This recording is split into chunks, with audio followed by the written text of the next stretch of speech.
Hej! This is the Lafo Integration genom kultur podcast. These 3 episodes is going to be a dialogue between 2 folk musicians, Kenneth Nordman and Francis Oyeyiola. Kenneth is from Czech, Finland, and Francis is from Ghana, West Africa, and as podcast hosts, me, Lukas Djupsjöbacka. We're discussing differences and similarities between folk music from South Österbotten and West Africa. This project is financed by Österbotten and Svenska Kulturfonden. Here's the 3rd episode.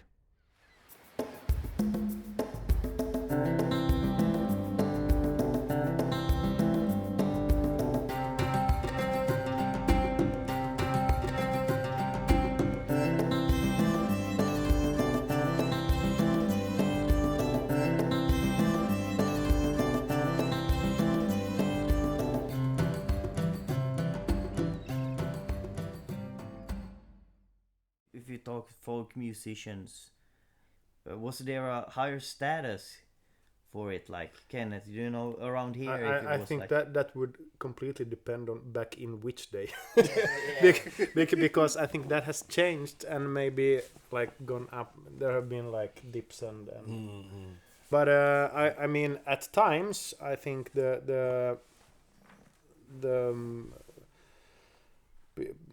traditional player would have been like regarded quite high. Yeah. It's the same thing in now, of course. Then that was the only genre, that was the only style. So for you to be able to learn and play that, you are regarded high in a society. But with the modern day, that you have very different variety or different style of playing music, then people kind of focus on different things. But back then, I mean, I remember if you played the gong, if you walk in the village, everybody kind of, they greet you. But I mean, if you go back, people worked hard, like 100 years ago and more. Mostly everything was physical. Then, so. I mean, it's not like today. No. You like work 40 hours a week and then you're free. So I mean you mostly worked from like early morning to late in the night. So when you had like the opportunity, like a silver wedding or an uppsit or something, when you could like loosen up and dance and have fun, I mean, the guy providing the music, of course, he's gonna play a major role. So I think that's it's self-explanatory. Yeah. But then again, I think at least here, not every. I don't know what you would translate it. A spelman. Like a play.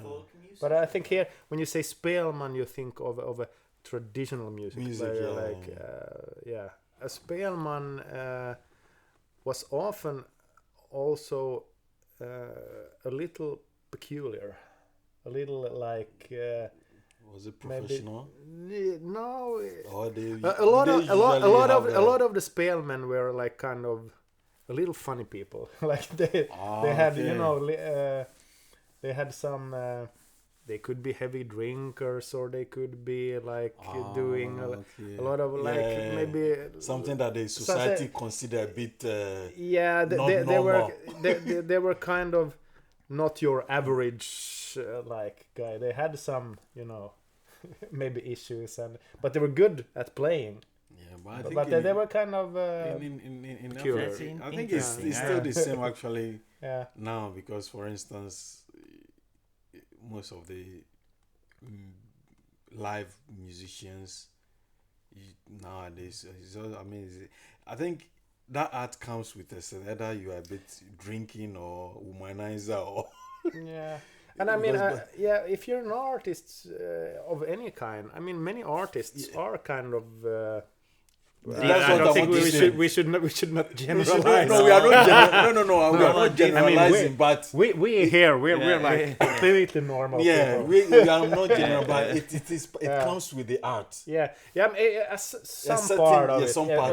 Yeah. No. And I mean some of them more than the others. That's true. I mean, it's like, for instance, if you think of when you mention keys, and you look at them, a lot of things comes to your mind. Woman, drinking, drinking, or maybe smoking, or certain things come to your. But that doesn't necessarily mean that they are all the same. No, of course not. Yeah. But I think you could. Maybe you could call them colorful people. I mean, they have a character. Yeah. Well, that's a nice way to put it, and it's true they are. And a lot of the ones that you talk about today that people remember are the colorful ones. Yeah, because there are so many stories about them.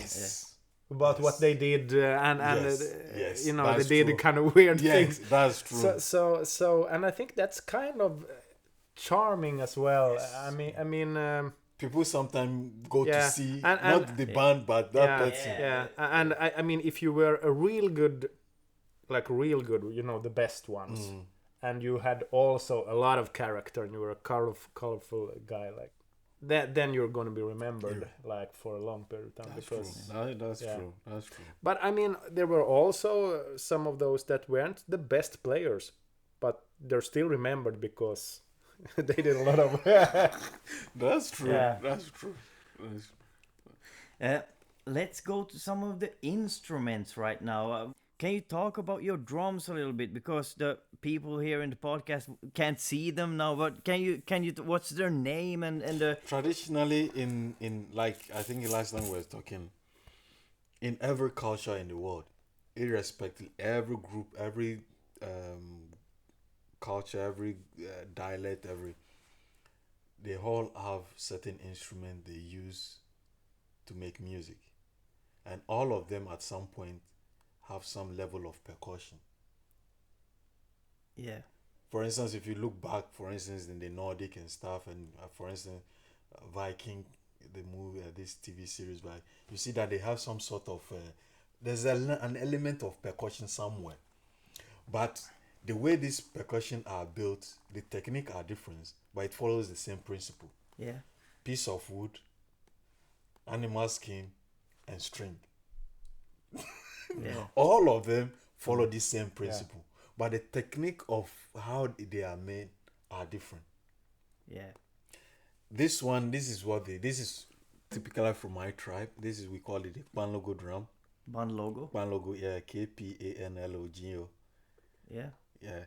So this is my tribe, and this is very similar when you look at the congas. Yeah. They look very similar. And why? Because in conga you can actually change the tune by reducing or tightening the bolts. That changes the tune of it. This is also the same, but this we have what they call the peg. So this meaning that this wooden stuff here can go in and come out. And this is different from the djembe. The djembe is made with strings and it doesn't have peg, meaning that no matter what you do, you get the same tone. Yeah. But you can wet the skin. Well, but that's actually quite risky. Yeah. Because with the djembe, this you can wet this one. The djembe, when you wet it, you have to be also very careful. Okay. Because it's already pulled very, very tight. Yeah. So the tension is uniform. Yeah. But this one, the tensions are not uniform. Yeah. So for instance, if you are playing and you want a low in your play, you can easily change this one. You can't do that on the djembe. Yeah. What I mean is that you hear the sound. Now listen. Yeah. It changes. Yeah. So for me, this is why I like this drum, not because it's from my tribe, but playing this is much more smooth and easy than compared to the djembe. Yeah. And the technique is different and stuff. This one usually have more rhythm. And of course, it follow the same principle. You have a wood, you have a skin, you have the rope. But the djembe, the ropes are not like this. They are tied to the wood, so it kind of pull in uniform. This side, I can lose this side a bit, but still get what I want. Yeah. So this makes this quite, it's a bit unique. Yeah. And it's funny because djembe is from West Africa, from the Mandinka tribe. And the Mandinka people cover Guinea, Senegal, Gambia, all these French-speaking countries in the far West Africa. It used to be one big kingdom. And then, during this, they just chop them into pieces. That's a different story. They use the djembe. But we a bit close to the eastern part of West Africa, we used this type. So when you come to this side, it's more rhythmic than when you go a bit to the far east. And the way they use the drums are a bit completely different. It's complete, even though this thing. But nowadays, there's kind of this, what we call this cross-cultural influence, meaning that, for instance, in Ghana now, if you go to Ghana, there's almost every group you go to are using djembe, whereas djembe is not from Ghana. No, we don't. Djembe is not from Ghana. But every group now, if I open YouTube, I have a couple. You see a lot of them. Every group now, they have the panlugu and the djembe. But the funny thing now is that we from this eastern part of West Africa, we can play the djembe, but those from that side, from the West Africa, they cannot play this. And it all comes to the technique. Yeah. The way they play it is different. With this one, your hand is a bit slower, close to the drum, but in the djembe, your hand is completely outside the drum, completely. And because of that, because they are used to this it's different. It's like a kid that has a ADHD. Yeah. It's very difficult for you to calm that kid. It's the same thing with, because the hand is just like this. Yeah. When you try to, it's very difficult for them to kind of calm down. And this happened, we went to Tampere to perform, me and my group. And then there was this group from, I think, Gambia, Senegal. They had the djembe and dundu and other instruments. And I had djembe, panlugu and djembe. So when they were going to perform, one of the guys saw this and then he took it. So I was sitting there quietly, just, an African to African, and then he took it, he tried it, he didn't know how to, and then he just put it down. Yeah.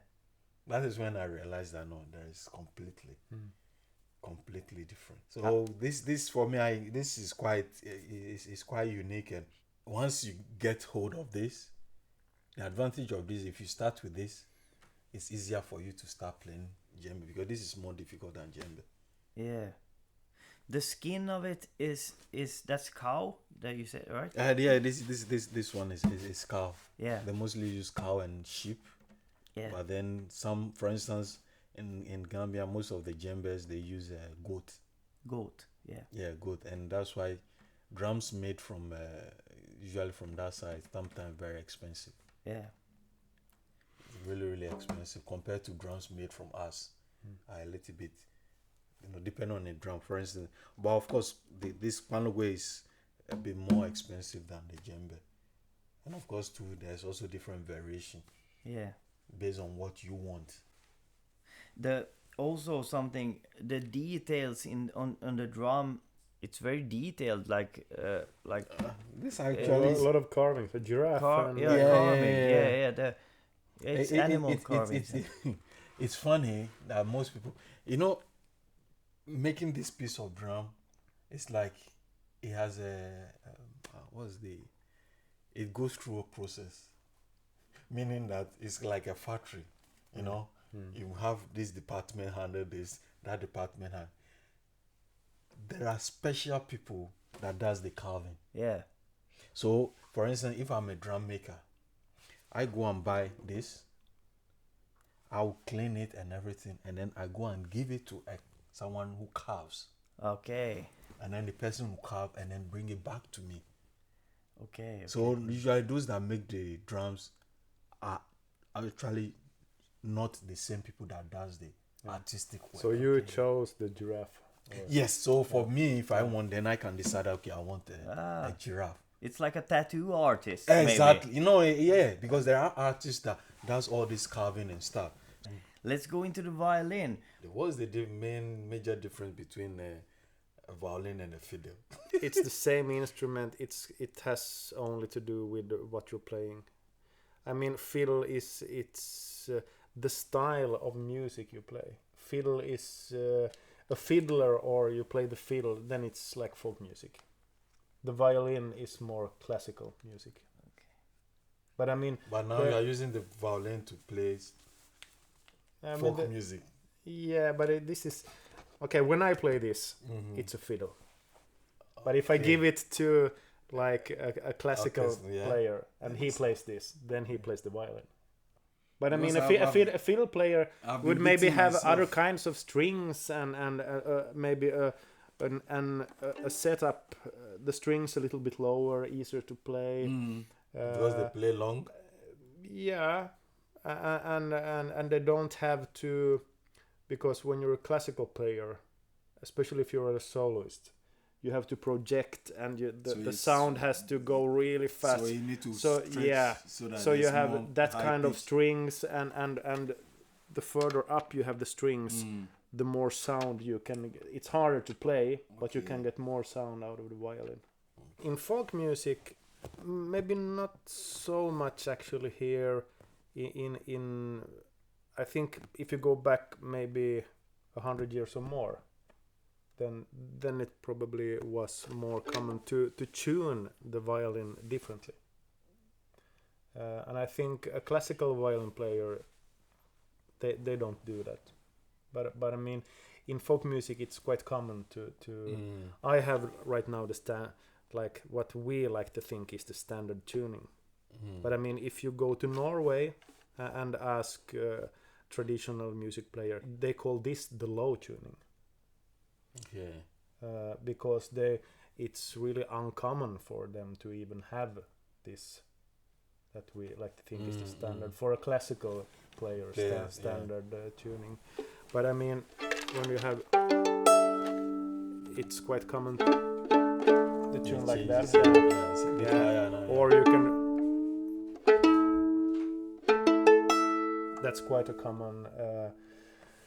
What happens is when you have AE, you have only like two. It's the same, just an octave. Then you get a lot more ring from the instrument. So when you play notes,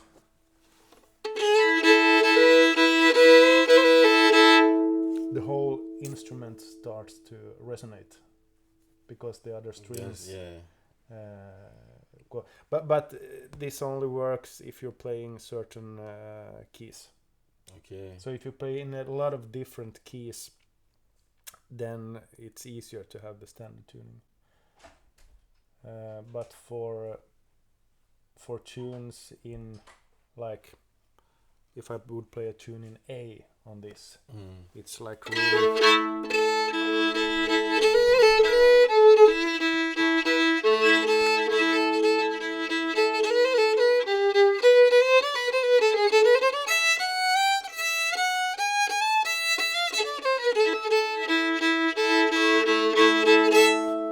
Resonates like that. I've covered my bit here on the questions. Any of you guys have anything to bring up on this that we forgot to talk about? I would have thought there would have been more, like, difference and some similarities, but I think really a lot of similar, and also how society has changed, and things happen and evolved. Kind of the same. Yeah, that's true. So that is true, even though they never had any contact. Yeah. But the way the changes are happening here is the same it's happening here. Yeah. Only with different twists. Yeah. Let's wrap it up with a song. If you try playing something, I could see if I can find a tune that would go into.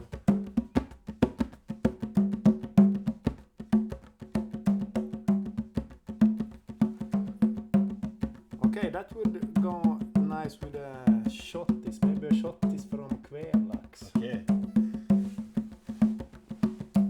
Shottis from Kvelax. Maybe can we go a little faster? Okay. There. Yeah. Maybe a little back.